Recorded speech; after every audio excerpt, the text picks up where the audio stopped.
Hi friends, तो तुम्हारे काছে নিয়ে এসেছি আবার একটা নতুন ব্লগ নিয়ে বড় ভিডিও।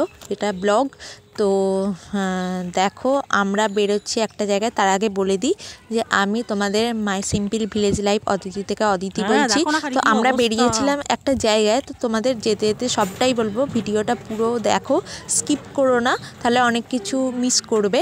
তো দেখো কতটা কুয়াশা পড়েছে ওখানেতে। তো মানে যখন আমরা বেরিয়েছিলাম তখন তো মানে কিচ্ছু দেখতে পাচ্ছিলাম না, কোনো রাস্তা।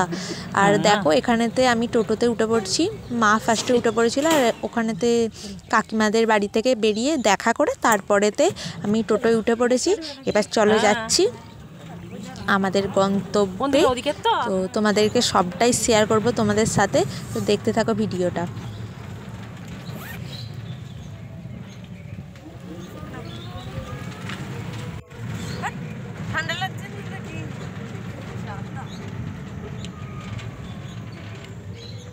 আর আমাদের ট্রেন ছিল 8:26-এ, তারকেশ্বর টু হাওড়া লোকাল। তো সেটাই ধরবো বলে আমরা বেরিয়ে পড়েছিলাম। দেখো আমরা স্টেশনে এসে পড়েছি, আমাদের নসিপুর স্টেশনে। তো এবার এখানেতে আমরা 8:26 ধরবো, তার আগে ট্রেনটা বেরিয়ে গেছে। কারণ এই ট্রেনটা আমরা ধরতাম না, ওখান থেকে আমার পিসি আসছে সিঙ্গুর থেকে, তো একসাথেই যাব বলে। দেখো আমরা নেমে পড়েছি ব্যান্ডেল স্টেশনে। ট্রেন থেকে ট্রেন আমাদের দাঁড়িয়েছিল, তো নেমে পড়েছি।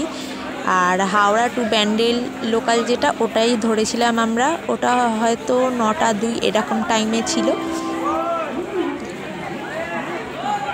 আর তারও আগে হয়তো ছিল। দেখো আমরা ওভারব্রিজ দিয়ে উঠছি।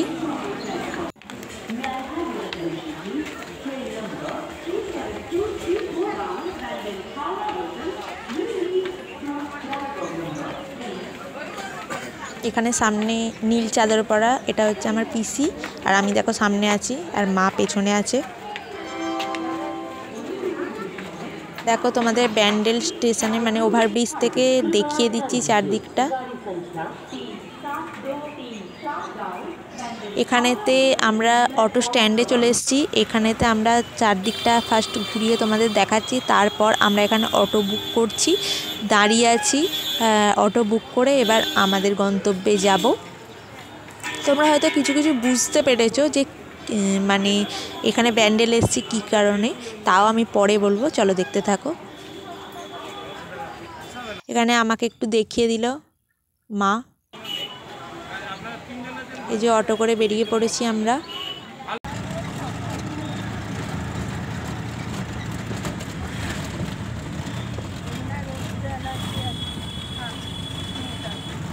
আর এখান থেকে আমরা অটো বুক করেছিলাম। আর এখানে যেটা নিয়েছিল আমার অটো দাদা, যেটা নিয়েছিল সেটা হচ্ছে 700-750 টাকা। সেটাতে আমাদের অনেক কিছু জায়গায় ঘুরিয়েছিল।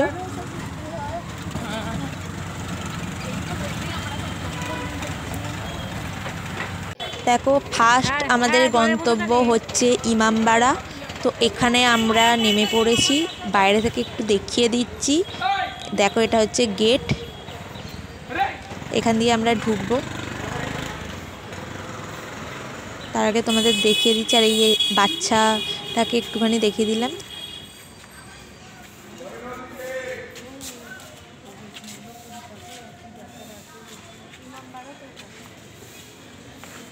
দেখো ঢুকছি, আর এখানে 20 টাকা করে নেয়, মানে মাথা পিছু 20 টাকা করে নেয় ওরা।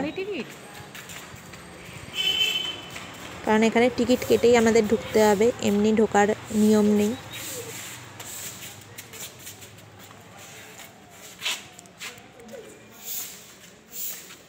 ভেতরটা একটু দেখিয়ে দিচ্ছি। দেখো কতটা এরিয়া জুড়ে এটা তৈরি করা ইমামবাড়া।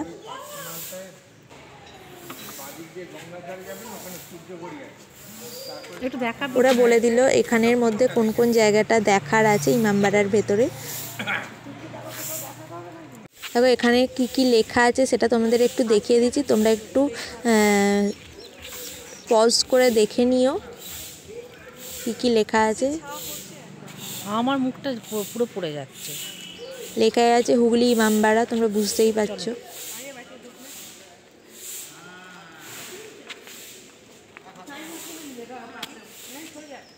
কি সুন্দর না লাগছে। হ্যাঁ মাছ নেই। হ্যাঁ এখানটা একটু উঠে দেখিয়ে দিলাম, খুব সুন্দর জায়গাটা। তো আমরা এখন যাচ্ছি সূর্য ঘড়ির কাছে। ওখানেতে সূর্য ঘড়িটা আমি ভিডিওয়ে দেখেছি, কিন্তু আমি সেভাবে দেখিনি কাছ থেকে, ওই কারণে, কারণ ফার্স্ট টাইম আমরা এখানে এলাম, ওই জন্য। দেখো চারদিকটা একটু দেখিয়ে দিচ্ছি। আর এই সাইড দিয়েই যেতে হয় সূর্য ঘড়ির কাছে।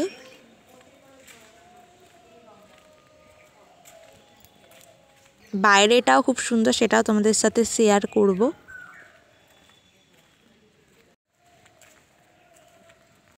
দেখো এখানে বাইরেতে সিঁড়ি দিয়ে নেমে, এখানেতে হয়তো আমরা তো অনেক সকালে গেছিলাম, 9টার পর, ওই 9:30 10টার সময়, তো সে তখন কেউ আসেনি, ওই জন্য মানে সবাই আসে এখানে ট্যুরিস্টরা, তো এখানেতে কেউ আসেনি তখন।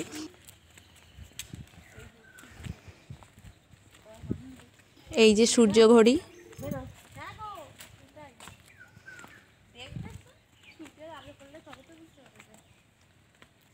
কাছ থেকে তোমরা যদি দেখো তাহলে হয়তো বুঝতে পারবে, কিন্তু ফোনে অতটা বুঝতে পারা যাচ্ছিল না, ওই জন্য আমার মা পুষু কেউ বুঝতে পারছিল না যে সূর্য ঘড়ি মানে ঘড়ি যেমন হয় ওই রকম ভেবেছে, কিন্তু নড়ছে মানে ঘড়ির যে কাঁটা যে ঘোরে সেই জিনিসটা এখানে নেই, ওই জন্য বুঝতে পারছিল না, বিশ্বাসই করছিল না এটা সূর্য ঘড়ি।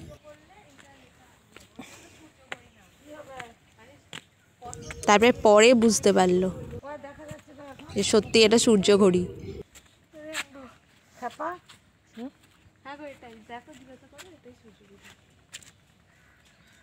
এটা আমি ভিডিও দেখেছি, তো ওই জন্য তো আমি বলছি এটা গঙ্গাটা। হ্যাঁ এইটাই সূর্য ঘড়ি যদি হয় তাহলে তোমার কয়, আমি সেইটা বলছি। টাইমটা কোথা দেখবে? আর এখানে গঙ্গা দিয়ে মানে চারদিকে ঘোরানোর মানে যে নৌকোগুলো হয় ওরা ঘুরিয়ে দেবে, ওদের সাথে কথা বলে কত কি ভাড়া সেটা জেনে নিয়ে তারপরে তোমরা ঘুরতে যেতে পারো, কারণ গঙ্গাতে চারদিকটাই ঘুরিয়ে দেবে। আর এটা দেখো সব থেকে উঁচুতে দেখো ওই যে ঘড়িটা, ওখানেই আমরা যাব একটু পরে সিঁড়ি দিয়ে। এই যে দেখো যাচ্ছি, এটা হচ্ছে 152টা সিঁড়ি, পুষু যেতে পারেনি কারণ অতটা সিঁড়ি 152টা সিঁড়ি উঠতে পারবে না, হাঁপিয়ে যাবে, এই কারণে আমি আর মা গিয়েছিলাম। দেখো এই ঘন্টাটাই বাজে, মানে 9টা 10টা এরকম যে বাজলে যে আওয়াজটা হয় ঘন্টাগুলো, সেটা হচ্ছে এইগুলো।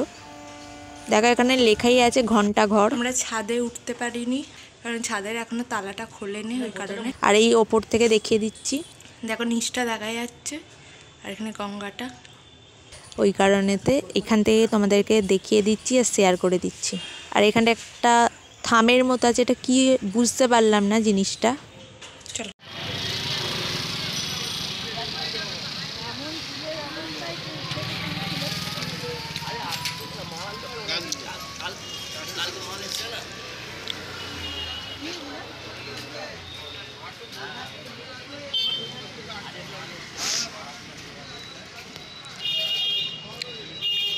এটা হলো ব্যান্ডেল চার্চ, তো আমরা ইমামবাড়া থেকে ব্যান্ডেল চার্চে এসেছি।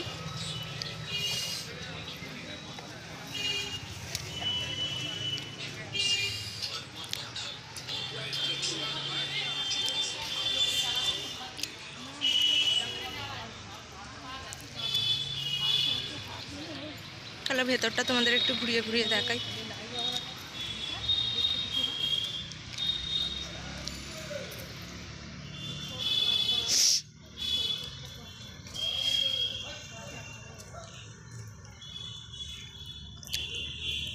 এখানে পুষু আর মা আছে।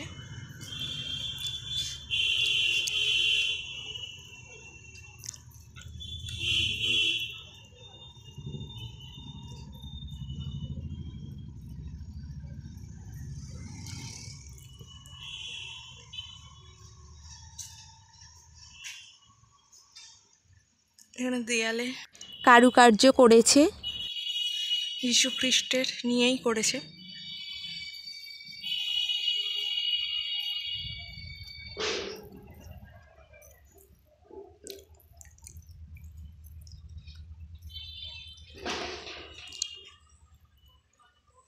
দেখো এটা যেহেতু ব্যান্ডেল চার্চ, ওই জন্য এখানে যিশু খ্রিস্টের জীবনেতে যা কিছু হয়েছিল সবটাই এখানে স্ট্যাচুর মাধ্যমে দেখিয়ে দিয়েছে আমাদেরকে।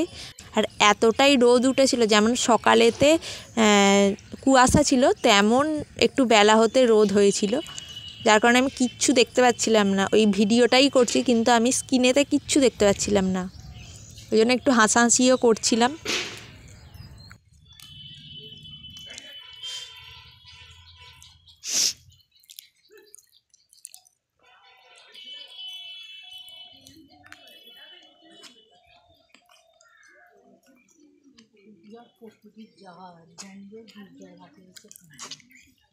আর এখানে তোমরা একটু জুম করে দেখে নাও, এখানে পজ করে আর তারপরে জুম করে দেখে নাও মাস্তুলের ইতিহাস এখানে পুরোটাই লেখা আছে ডিটেলসে।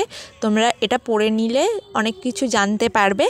আর যেখানে প্রার্থনা হল সেখানেতে ফোন অ্যালাউ নেই বলে আমি ভেতরটায় করতে পারিনি, যেটুকু বাইরের দৃশ্য মানে ক্যামেরা বন্দি করেছি সেটাই তোমাদের সাথে শেয়ার করছি।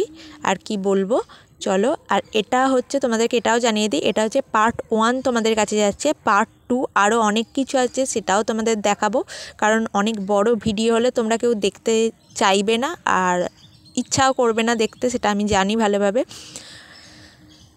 একটু বোরিং হয়ে যাবে ব্যাপারটা। ওই কারণেতে আমি পার্ট 1 আর পার্ট 2 এই দুটো পার্ট তোমাদের কাছে নিয়ে আসছি। ফার্স্ট পার্ট 1 তোমাদের সামনে তুলে ধরছি, এবার তারপরে পার্ট 2 নিয়ে আসবো, তো দেখতে থাকো।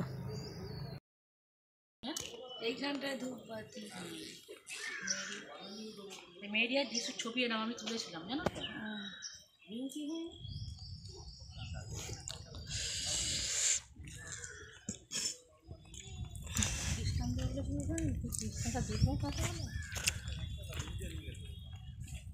বাপরে কি রোদ! ও আমার সানগ্লাসটা বার করো তো, সানগ্লাসটা বার করে আমি কিচ্ছু দেখতে পাচ্ছি না। ঘুরতে ঘুরতে মুড়িগুলো খেয়ে নাও না। এই যে এই আমার যে টিফিন বক্সটা আছে 3 জনে হয়ে যাবে তো। আমি তো করে দিয়ে প্রার্থনার স্থানটায় যাবো। হ্যাঁ, ও বাবা, এটা একদমই হলুদ। এইখানটায় নামবো যখন খেয়ে নিতে হবে। নেই খাবার খবর জানিস মাথাটা গেছে তোমার। তুই খাওয়া খাচ্ছে না সব। ফটো তোল। আর খাবো না মুড়ি, আমি মুড়ি খাওয়ানো ভালো লাগছে না, এই চিবোতে বিরক্ত লাগে আমার। সবই ঠিক আছে, তাও যদি এবার একটুখানি অন্ধকার অন্ধকারে দেখছিলাম সানগ্লাস পরে, তো হলুদ আর কিচ্ছু দেখতে পাচ্ছি না। এটা হচ্ছে শরৎচন্দ্রের জন্মস্থান। এই যে শরৎচন্দ্র চট্টোপাধ্যায়ের একটা স্ট্যাচু করা আছে, লেখা আছে।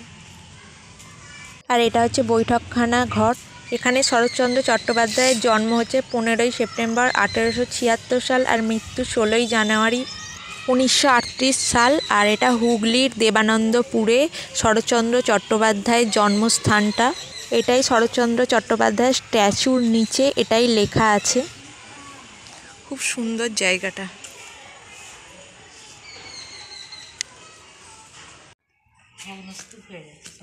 না না, ওটা না, দাঁড়া বলছি। তো চলো, আর কি বলবো, ভিডিওটা আমি এই পর্যন্ত রাখছি। ভিডিওটা যদি তোমাদের ভালো লেগে থাকে তাহলে লাইক, কমেন্ট, শেয়ার করো, সাবস্ক্রাইব করতে একদম ভুলো না। তোমরা সুস্থ থেকো, ভালো থেকো। আবার পার্ট 2 নিয়ে তোমাদের সামনে হাজির হয়ে যাবে, ততক্ষণে টাটা। এটা ঘর।